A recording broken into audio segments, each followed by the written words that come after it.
Hi, today we're going to talk about how to make a perfect paragraph. Okay, so we're working on our informational essay. And when you make a perfect paragraph, the first thing that you want to think about is the topic sentence. And notice the topic sentence and the concluding sentence are both made out of bread. They're both a bun, right? That's because they're very similar.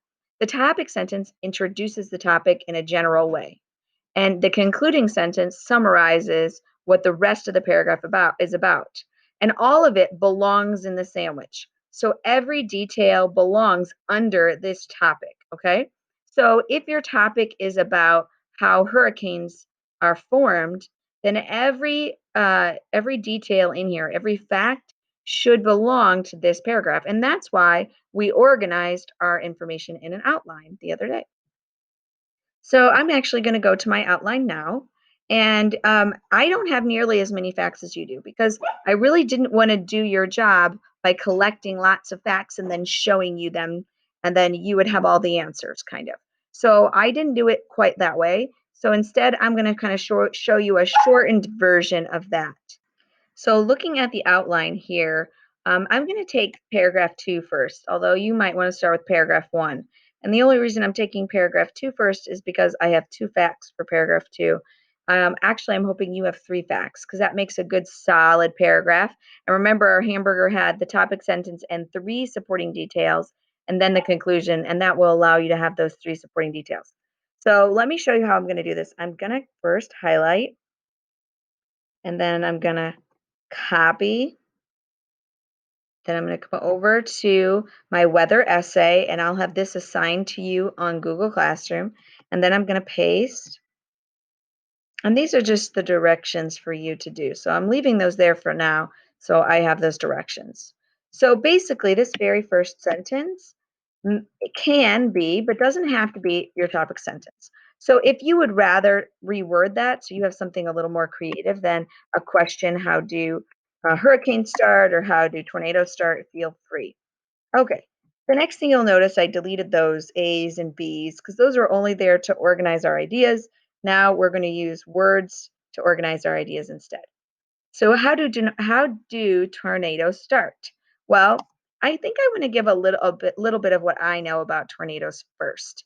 So you may have some your own prior knowledge that you didn't necessarily get from one of the sources. You can bring that in into your essay, absolutely. And then I'm going to show you how you then bring the evidence in to support that.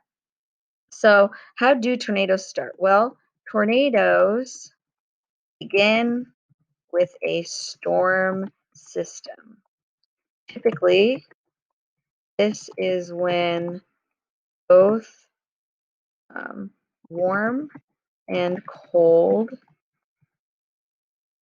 fronts meet. And I believe we even read in the Kittle section about how when the warm and cold fronts meet, they swirl. So I could bring that in as a paraphrase to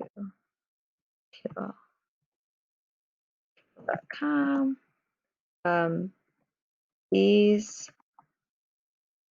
both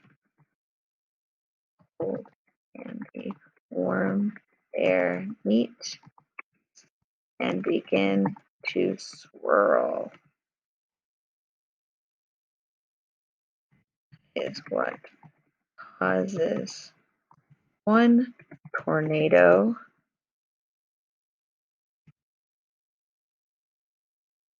but um,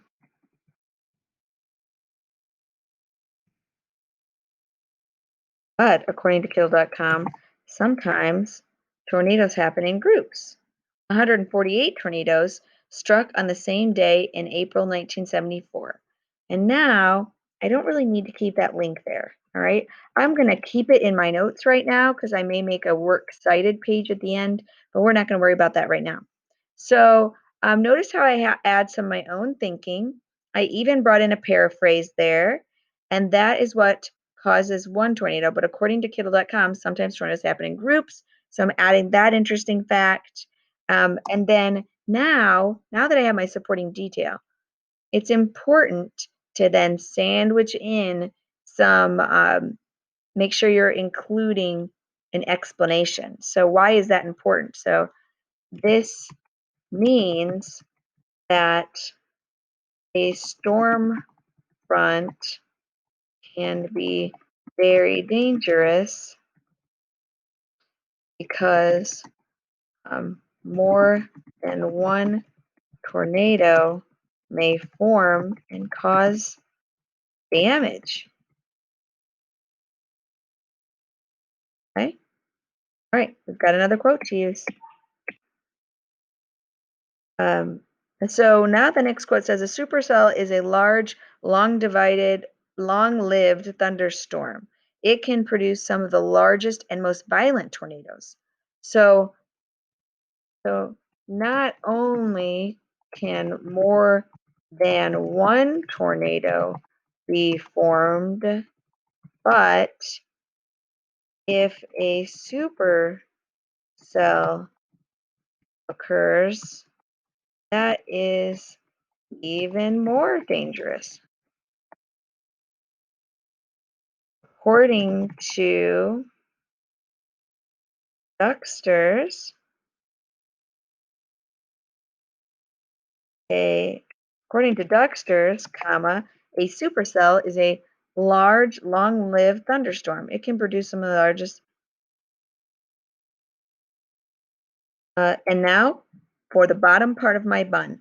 Okay, bottom part of my bun, I've got to think about how am I going to summarize all that together. We're talking about how tornadoes start, but also how dangerous they are. So both the fact that supercells can cause powerful tornadoes and that sometimes they or tornadoes often happen in groups.